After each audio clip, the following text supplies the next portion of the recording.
All right, Steve, so let's talk about tactic number 2, remargin your business and expense management. What are some takeaways you got from chapter 2? Well, just like we learned in the last chapter, Caleb, what worked in the past might not be working in the future.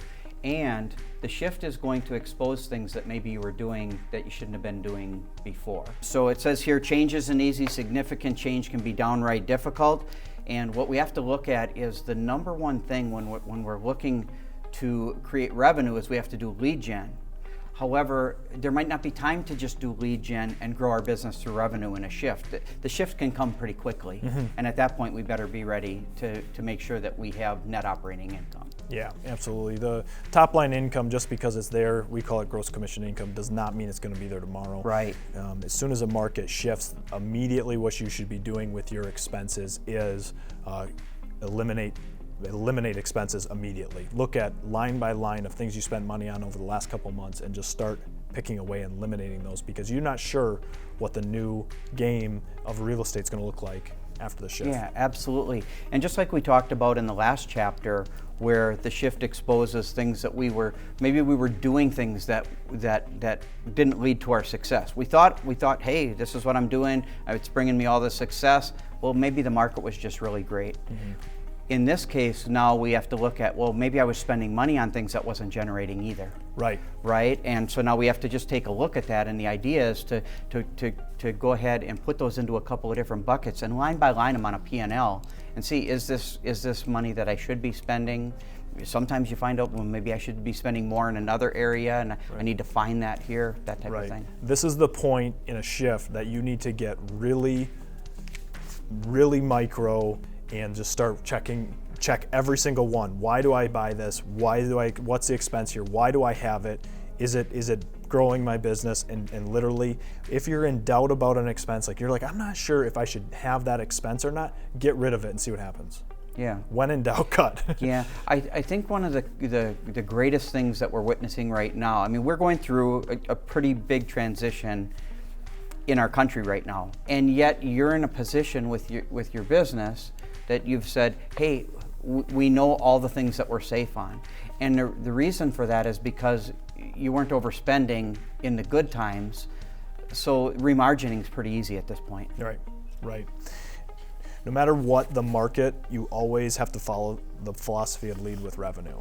And this just helps you put that into perspective of, was I literally really growing my company with leading with revenue? Or was I starting to allow my expense, we call it expense creep, where your expense is starting to creep up and you didn't even really realize it. Now's the time to start scaling back. Yeah, and to really look at it like an investment. That's what it is. When you're spending, you're investing into your business. Right. Yeah. And no expense is untouchable at this point. No cut is too small. No subscription is too small or too big. What's that? Get rid of it. I have no idea what that $4.95 charge is on my credit card. Yeah. I probably don't need it. Yeah, cut, and then cut some more. So as soon as you think you're done cutting, do it again the next month. Yeah. And then as soon as you think you're done with it that much, do it again and just see how low you can. You know, a great way that I explain this to people at this point is that it's a lot like some people when they, if people went to college, they lived a certain way in college. And a lot of times, if you're like me, you lived on rice and beans in college and you really had very low overhead. We shopped at the same store. We shopped at the same store, sure. And what I want you to remember is what's it going to take for your company and your real estate business to live like that's in college times right now? Because I survived college with my expenses. And then as I got out of college, my expenses started to creep up. And now's the time to just go. You survived back then. You can survive today. Cut. Right. All right, Steve. So give me a couple takeaways from this chapter that people immediately after hearing this segment can go into their business and do right now. What I would suggest is take a look at your P&L. If you don't have a P&L, by the way, then that's number one, right? Create your P&L. Then go through your P&L line by line and evaluate, is this something I absolutely need? Is this something that I want or something that I can get rid of right away? So here are my tips for going line by line through your expenses. The first thing I would do is I'd ask the expense on your profit and loss statement, does this specifically bring me a 3 to 4 times investment? Okay, you ask that of each line item. The second thing is after you ask that is, do I absolutely have to have this expense? That's the second question. If you answer yes, then the third question you should ask yourself is, what can I do to lower this expense or get it to zero? So what I mean by what can I do to lower it or get the expense to zero, what I mean by that is if you have subscription-based businesses, call them and see if you can renegotiate it.